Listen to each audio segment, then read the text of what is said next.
Israel has been boasting that its rollout of the COVID-19 vaccine has been the most successful in the world and that it's inoculated a higher percentage of its population than anyone else. What Israel has not been telling you is that they're only counting their Jewish population. The Palestinians living under Israeli occupation have been purposely excluded from receiving the vaccine. Today we look at the truth behind Israel's claim and their medical apartheid towards the Palestinian people. I'm Richard Medhurst, and you're watching the Communiqué.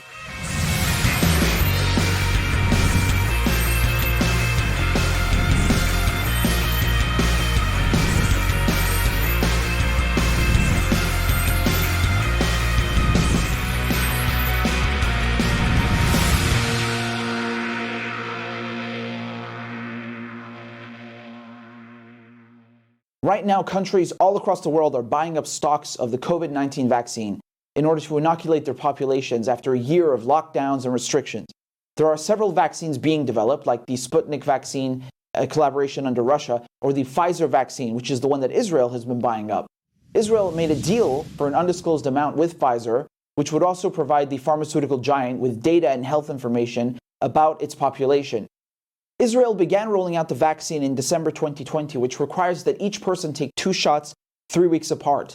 Israel, of course, never misses a chance to show off, and Netanyahu has been proudly boasting about how fast he was able to secure so many doses of the vaccine and administer them to his population.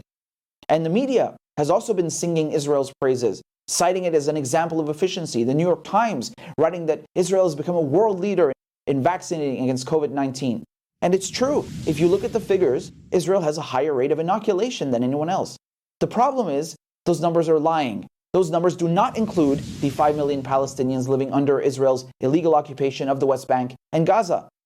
The Guardian first reported on January 3rd, 2021, how Israel transports batches of the Pfizer vaccine deep into the West Bank, but they are only distributed to Jewish settlers and not the roughly 2.7 million Palestinians living around them, who may have to wait for weeks or months.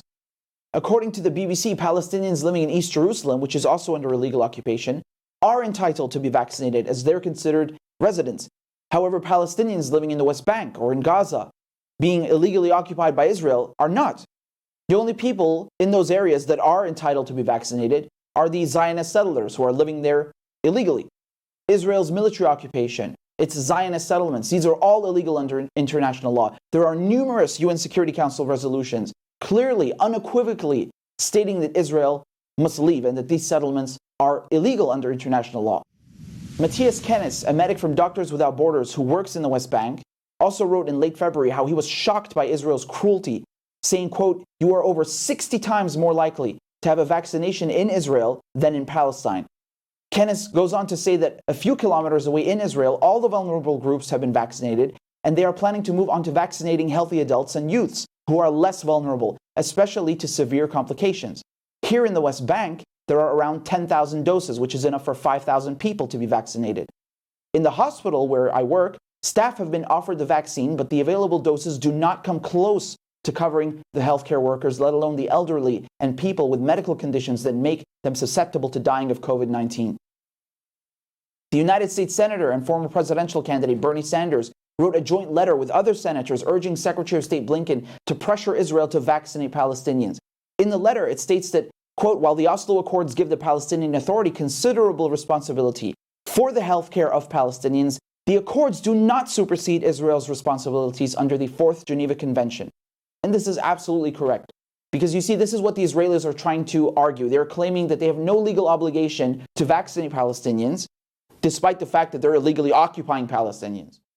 The Israelis claim that under the Oslo Accords of 1995, if you look at Annex 3, Article 17, it says, quote, "Powers and responsibilities in the sphere of health in the West Bank and the Gaza Strip will be transferred to the Palestinian side, including the health insurance system." However, under Article 56 of the 4th Geneva Convention, it says that, quote, "The occupying power," which is Israel in this case, has the duty of ensuring and maintaining, with the cooperation of national and local authorities, the medical and hospital establishments and services, public health and hygiene in the occupied territory, with particular reference to the adoption and application of the prophylactic and preventative measures necessary to combat the spread of contagious diseases and epidemics.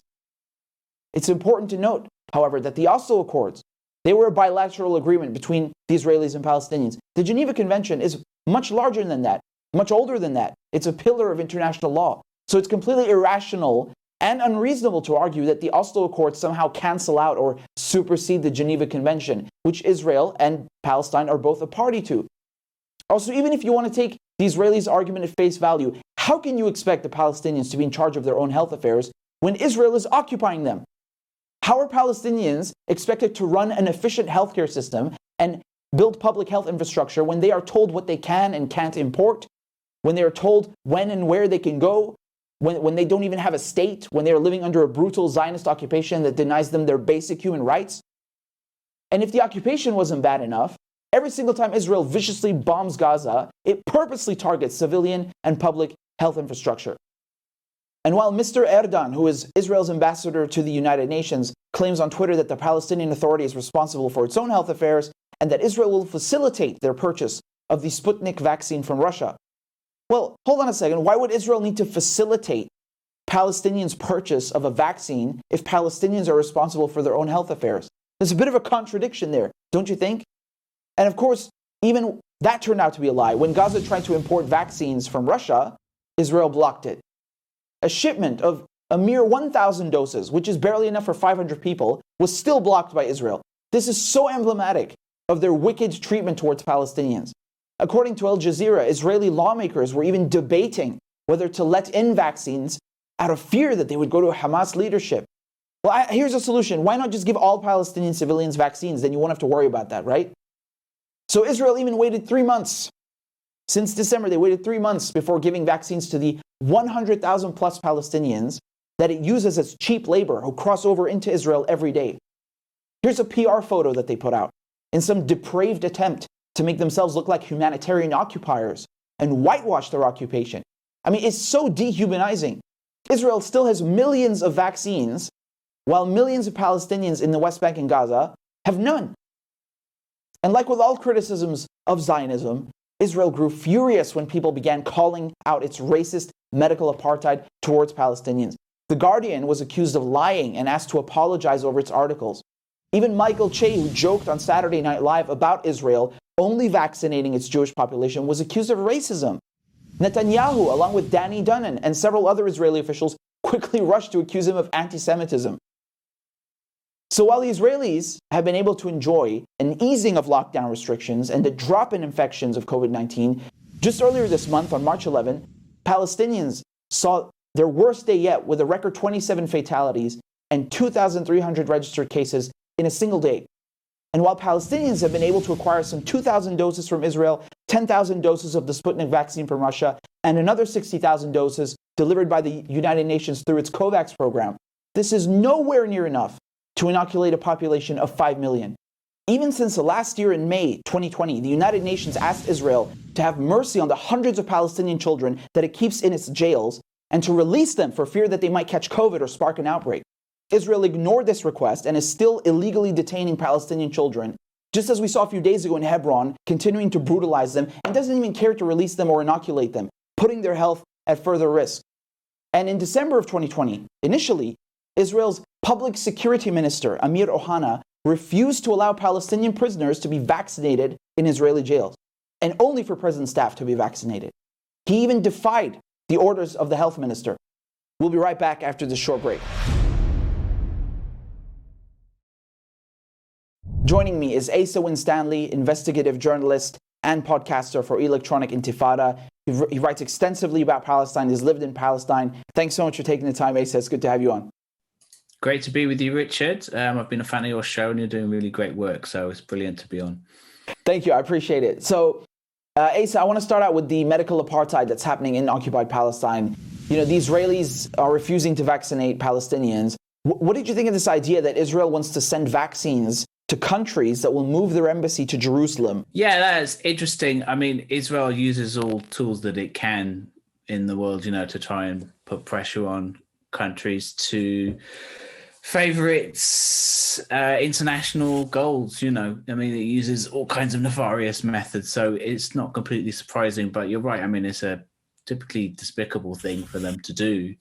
And the thing that struck me as well was they started this program for vaccines for foreign diplomats living in Tel Aviv mostly, although of course the Americans have moved to Jerusalem now, and they're going to be vaccinating them. But still, there's millions of Palestinians living in territories controlled by Israel that have not been vaccinated and have no entitlement to vaccines under Israeli apartheid. So, I mean, how is the situation looking now? Because, Israel says, oh, we're number one in vaccinations, but they're not counting the Palestinians that they're occupying. And now in March, Israel says they'll start vaccinating some of the Palestinian workers that cross over. So, I mean, is that it? Is that as far as it goes? Under Israel's apartheid system, only the Israeli Jews have an entitlement to all sorts of different privileges, and this is Israel's apartheid system. 6 million Palestinians living in the West Bank and Gaza Strip have no basic human or political rights under Israel's apartheid system. This is why it's called apartheid system, which there's literally different legal system for them. So this extends to the entitlement to vaccines as well. And it's only after Israel's come under massive amount of pressure and international criticism that they've even begun offering even a small token amount of Palestinians, the Palestinians who work in Israeli settlements, work in what's called Israel proper, beyond the Green Line, supposed, offering a limited amount of them some vaccines. And it's only, because of this, the description of it as vaccine apartheid, it's become a very sensitive issue for them. So they've offered these few vaccines, and now they're saying, well, it's not apartheid because, we're offering some Palestinians the vaccine. So, I mean, all these Israeli officials now, they're responding to this criticism by saying that it's anti-Semitic. And, they even got mad at this SNL joke. I mean, what is that? Isn't that obscene how they're calling out anyone who exposes their refusal to abide by the Fourth Geneva Convention as anti-Semitic? Yeah, I mean, this is the tactic. This is Israel's tactic, isn't it? It's always Israel's tactic is to distract from its crimes by accusing its critics of having some sort of ulterior motive. And the Saturday Night Live incident was a good example of that. There was this comedian, Michael Che, I think you say his name, who made this joke of that Israel is reporting that they vaccinated half of their population, and I'm going to guess that it's the Jewish half. Well, it was a joke. It was quite a funny joke, but it was basically true, because Israel was offering only, as I said, like the Jewish half of the population was really the only people who were offered the vaccine. And what illustrates that more than ever is the fact that Israeli settlers in the West Bank, which even under international law, which the US and everyone, Britain claims to abide by but doesn't, even under that law, those settlements in the West Bank are illegal under international law. Well, only Jews can live in them, and Israeli Jewish citizens living in those settlements, illegal settlements, were given and had right to the vaccine, but the Palestinians living in nearby communities were not, so that's just a perfect example of it. And yeah, Israel's strategy is always to accuse its critics of anti-Semitism, and starting with the Palestinians. So, I mean, Israel, they're saying that the Oslo Accords relieve them of their obligation to abide by the Fourth Geneva Convention. Do you think it's true that a bilateral agreement can just cancel out a superseding international law, which is universal, essentially? No, of course not. I mean, even the Oslo Accords themselves, which, in my view, are illegitimate anyway, but even the Oslo Accords themselves state that Israel has an obligation to provide the Palestinian Authority with support during pandemics, so it doesn't relieve Israel of its obligations under international law to provide basic services. Of course, in reality, the whole goal of the Oslo Accords was to essentially subcontract out Israeli occupation to, an indigenous agent, essentially. Like all settler colonial powers, like all instances of imperialism, Israel relies on tries to and in certain circumstances has been has had some measures of success to recruit native agents for its power. Like the British, when they occupied India, would set different religious communities against each other in order to to divide and rule and to increase their power. So the Israelis know that the Palestinian Authority can knows its population better than they could possibly, and it's kind of a mask for them. It's a way for them to kind of launder their image and get away from fulfilling its obligations under international law. Yeah, and now some Arab countries as well. And, I'm a bit curious because I know it's a rhetorical question, I think, but, the ICC is probing Israel for war crimes. And now we have Israel violating the Geneva Convention yet again. Do you think that there are going to be any actual consequences for what Israel is doing to the Palestinians in regards to depriving them of vaccines? I know that's kind of a rhetorical question. I don't think anyone is going to actually do anything to them, but what do you think the long-term effects of this will be? The ICC investigation is an interesting one because it's true, that it's been very slow in happening. The chief prosecutor of the ICC has announced this, and she's on her way out. To clarify, she hasn't been sacked, but she's stepping down from her role. And just before she stepped down, I can't remember if it was just before or just after, but round about the same time she stepped down, she's finally, after years of talking about it and kind of prevaricating, said, okay, we are going to launch an investigation into Israeli war crimes in the Gaza Strip and West Bank. Now, it's interesting because I think the ICC... if you look at the record of the ICC, I'm not an expert on it, but I think we all know and we can all see that almost the only people that the ICC has prosecuted so far are political leaders who are Black Africans, essentially, who are accused of war crimes. And the war crimes of the West and of Israel have not been touched by it. So I think as an international body, these international bodies like the UN and the International Criminal Court and the World Court as well before it, as ostensibly international bodies, I think they do come under pressure to an extent from people in, what used to be called the Third World, the Global South, and the political leaders there who are starting to notice, hang on, you're only prosecuting Black Africans. What's going on here? What about Britain's crimes in Iraq? What about the US crimes in Afghanistan? What about the European colonial crimes? If we're going back in time, all over the world.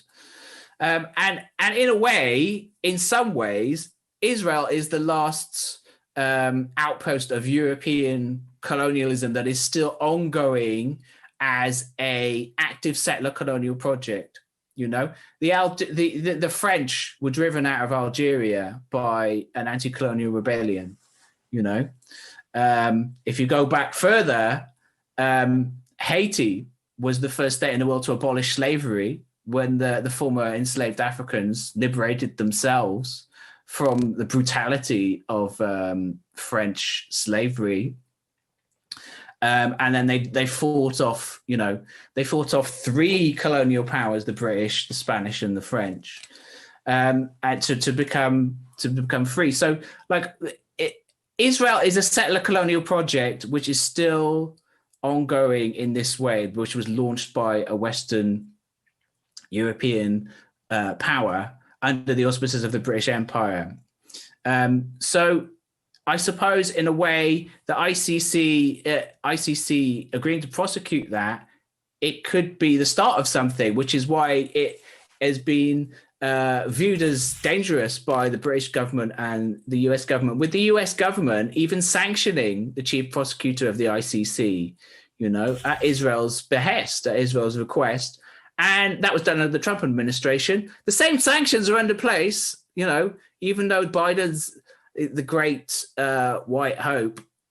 Yeah, they're still in place. So these vindictive Trump sanctions are still being enforced by the Biden administration. So it depends. Let's see what happens. There are some very good Palestinian lawyers who have been working for many years now to try and use these institutions to get what they're ostensibly designed to do, right? Which is achieve justice for people who have been subjected to these crimes. I want to remind you very briefly of Israel's recent history and how it treats healthcare workers, doctors, and what it does to Palestinian health infrastructure, right? Do you remember during 2009, during Operation Cast Lead, Israel purposely deprived Palestinians of food, of medical supplies, of essential care, and deliberately blocked and otherwise impeded emergency relief and humanitarian assistance, and purposely targeted vehicles that were carrying humanitarian relief and violated international law. In 2014, during Israel's ground invasion of Gaza, Israel killed over 2,200 Palestinians. 65% of them were civilians. The UN found that, quote, 17 hospitals, 56 primary healthcare facilities, and 45 ambulances were damaged or destroyed. The total cost to Gaza's healthcare system, $50 million. 16 healthcare workers were killed, and 83, most of them ambulance drivers and volunteers, were injured. Then also in 2018, 2019, during the Right to Return marches, Israel purposely shot at and targeted unarmed Palestinians, wounding thousands of them and killing over 180. Among them, medical staff. A report by the United Nations found that Israeli snipers intentionally shot healthcare workers despite seeing that they were clearly marked as such. One of those healthcare workers was 20-year-old Ruzan al-Najjar, who worked tirelessly as a medic to help the injured and tend to the wounded. Her death caused widespread outrage, and the Israeli occupation forces even tried to smear her after one of their own snipers deliberately killed her. Gaza itself, which has been devastated by Israel's ruthless bombings over and over, has been under siege from Israel and Egypt since 2007, with only limited humanitarian supplies being allowed through. Even construction materials are not permitted. Israel literally picks and chooses what Palestinians in Gaza can bring into their own country. A UN report from 2009 states that the Israeli blockade is one of the main reasons there is not enough medical equipment or medical supplies available. All this to say that Israel has no problem killing medical workers and medics and doctors and destroying medical and public health infrastructure belonging to Palestinians. So of course, when it suits Israel, Israel claims that Palestinians are autonomous and that they can deal with their own health issues. And yet when something doesn't suit them, like the International Criminal Court saying it will investigate them for war crimes, then all of a sudden, Israel claims that this is not possible, that Palestine is not a real state, and the ICC can't expand jurisdiction there. Sheer hypocrisy. This is what occupation looks like. This is Israel's true face, not the one that they sell you in the mainstream media about how Israel is the only democracy in the Middle East. That's a fairy tale slogan. Israel is not a democracy. Israel is a racist, colonialist settler project that was created by the United Kingdom. Israel treats Palestinians like they are less than human. Israel, since its foundation, has been ethnically cleansing the Palestinian people, bulldozing their homes, turning them into refugees, killing them in cold blood. Israel is one of the biggest human rights violators on the face of this planet. It has no respect for the Geneva Convention, nor for international law. Israel has purposely targeted public health infrastructure, purposely targeted medical workers, purposely targeted nurses, doctors, and paramedics, and this is documented by virtually every single news outlet and human rights organization that exists. So it's absolutely no surprise that an apartheid, genocidal regime like that would now deprive Palestinians of a vaccine even during a global pandemic on their own land, and then try to whitewash its racist apartheid crimes and boast about how successful it is. This is just another chapter in Israel's long and brutal oppression of the Palestinian people, its cruel and inhumane treatment of them during war and during occupation. This depraved, wicked treatment of Palestinians will go down in history as one of the worst crimes against humanity. And people will scratch their heads how the entire world, including many Arab nations, stood by watching and did nothing. It's an absolute disgrace, and anyone with a conscience can see that. Thank you for tuning in. I'm Richard Medhurst, and this is the Communiqué.